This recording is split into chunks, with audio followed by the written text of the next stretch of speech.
Abete, hola, que tal? Benvidos de novo a un capítulo do curso Lingua Latina Omnibus, Latín para Todos, nesta ocasión o capítulo 5, no que seguiremos analizando como funciona a nivel interno o latín.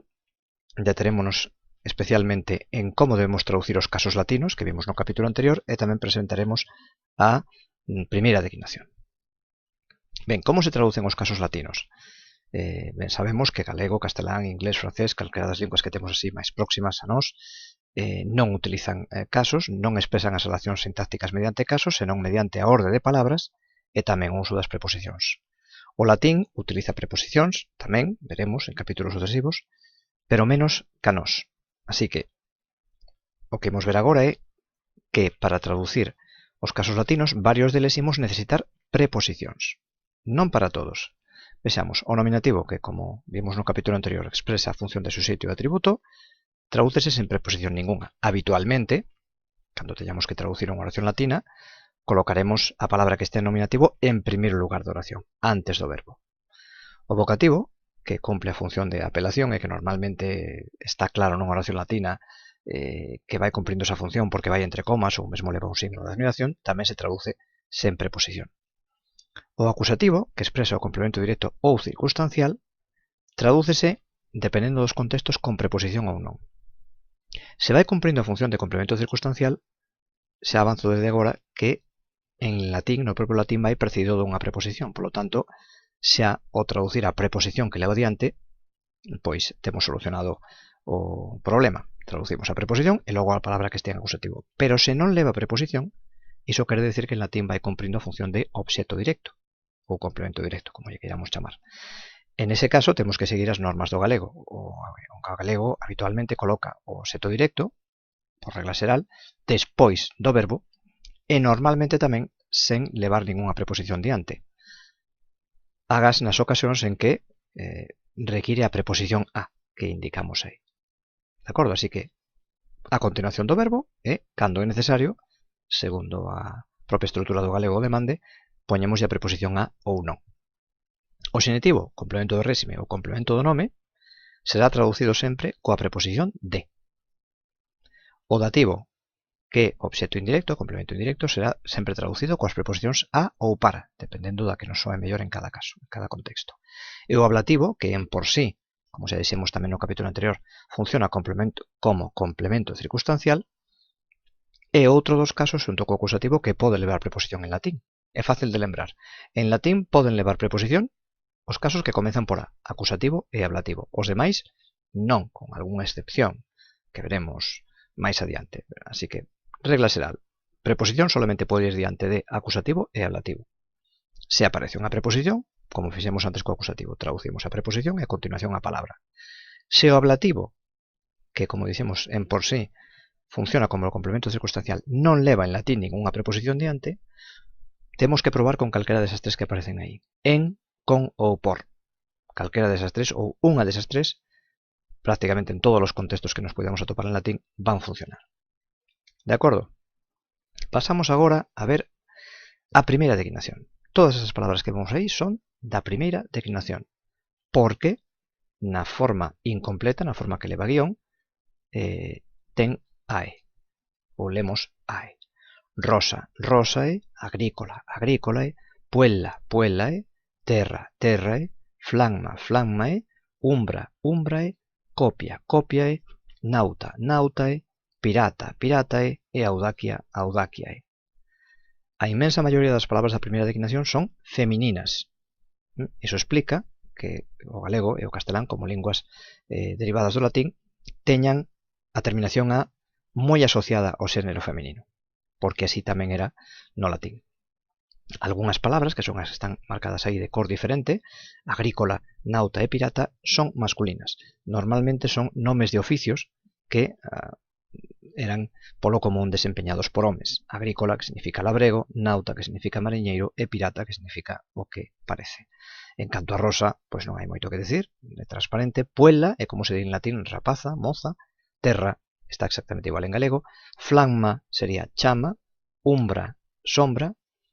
Copia significa abundancia, e aí temos, por exemplo, derivado o adxetivo copioso, o sustantivo acopio, decimos facer acopio de, e audacia, pois está igual, simplemente coa pronunciación variada, que audacia.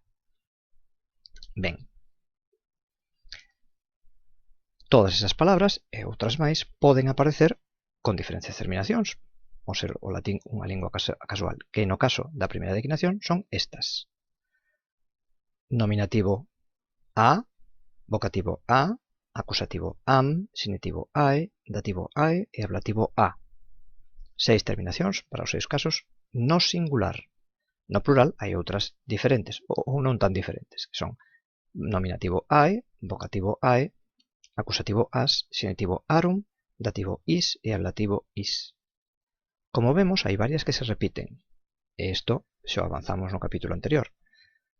Ten unha vantaxe que non ter que memorizar tantas desinencias diferentes, pero ten unha desavantaxe que é a homonimia. É dicir, unha palabra que en latín remate en ae, non poderemos saber así en principio se é sinitivo de singular, dativo de singular, nominativo de plural ou vocativo de plural.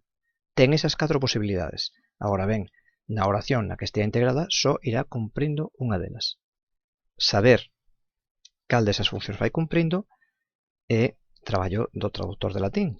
E, bueno, para iso hai uns mecanismos que comezaremos a ver en capítulos posteriores. De momento, quedámonos en que teremos que consultar ou memorizar estas terminacións. A, am, ae, aea para o singular, ae, ae, as, arum, is para o plural. Ou, se preferimos utilizar unha palabra modelo, que habitualmente, pois, nos institutos, digamos, en secundaria, sempre utiliza a palabra rosa ou terra, pois diríamos rosa, rosa, rosam, rosae, rosae, rosa para o singular e rosae, rosae, rosas, rosarum, rosis, rosis para o plural. E así con calquera palabra da primeira declinación. Ben, exemplos. Temos aquí 4 exemplos de palabras latinas declinadas. La mesma palabra latina, puella, significa moza, como dixemos, ou rapaza, en 4 casos diferentes. A raíz é a mesma, acaba en puel, e despois temos as terminacións am, ae, is e arum. Entón, supoñendo que aparecesen nunha oración ou cando apareza nunha oración calquera destas formas, o que temos que facer é identificar o caso ou casos nos que poden estar a palabra. Aquí temos sempre coa táboa diante ou na cabeza memorizada, pois viremos puellam, acaba en am. Cantas veces aparece a terminación en am? Aí, nas 2 columnas de singular plural, pois unha soa. Esta é a mellor situación. Unha desinencia, unha única posibilidade. Así saberemos que se aparece a palabra puellam ou calquera palabra da primeira declinación rematada en am, será sempre acusativo. E irá cumprindo a función de obxecto directo ou complemento circunstancial se vai precedido de preposición. Distinto é o caso de puellae, porque puellae aparece nada menos que 4 veces. Como dicíamos antes, pode ser sinitivo de singular, en ese caso se traduciríase da rapaza, dativo de singular, que se traduciría a ou para a rapaza, nominativo de plural, que se traduciría as rapazas, antes do verbo, e vocativo, se aparecese, como dicíamos antes, entre comas, como admiración, ou con signo de admiración, que diríamos rapazas. Esas son as 4 posibilidades que, en por sí, esa palabra ten por acabar desa maneira, por ter ese sufixo. Como dicíamos antes tamén, en cada oración só poderá ter unha única opción. 4 posibilidades, pero será unha soa a que cumpra na oración na que lle toque. Ben, puellis. Vemos que a terminación en is aparece 2 veces no plural, ao final de todo, dativo e ablativo de plural. Traduciríase, no caso de que fose dativo, se o contexto da oración así o demandase, a ou para as rapazas, e se estivese en ablativo, en, con ou por as rapazas. Unha vez máis, dependendo do contexto. Isto é fundamental na interpretación das oracións latinas.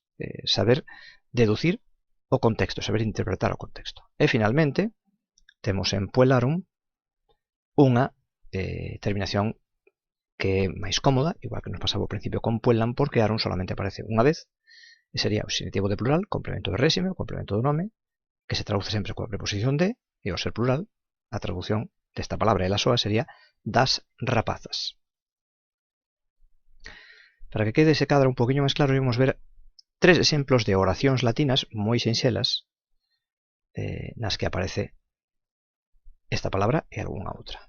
Puella piratam amat, puellam pirata amat e puella audaciam piratarum amat. Ben, necesitamos saber de memoria ou poder consultar a táboa das desinencias da primeira declinación. Puella piratam amat. Ben, vemos que hai unha palabra que se repite nas tres que é amat, coa mesma forma. Isto supón avanzar algunhas cousas, pero que quede xa por diante que cando unha palabra en latín remata en T, ten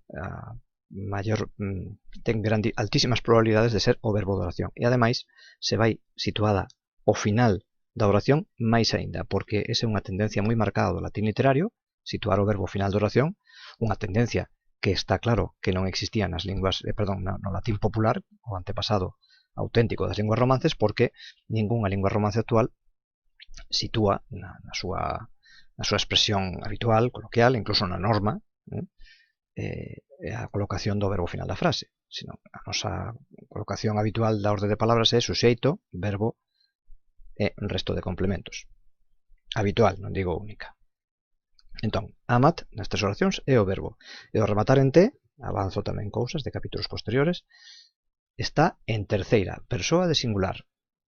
Iso quer decir que o suxeito da oración terá que ser unha palabra que estea en nominativo de singular. Nominativo, o caso que en latín expresa o suxeito, é singular porque así o demanda a terminación T, como digo, do verbo.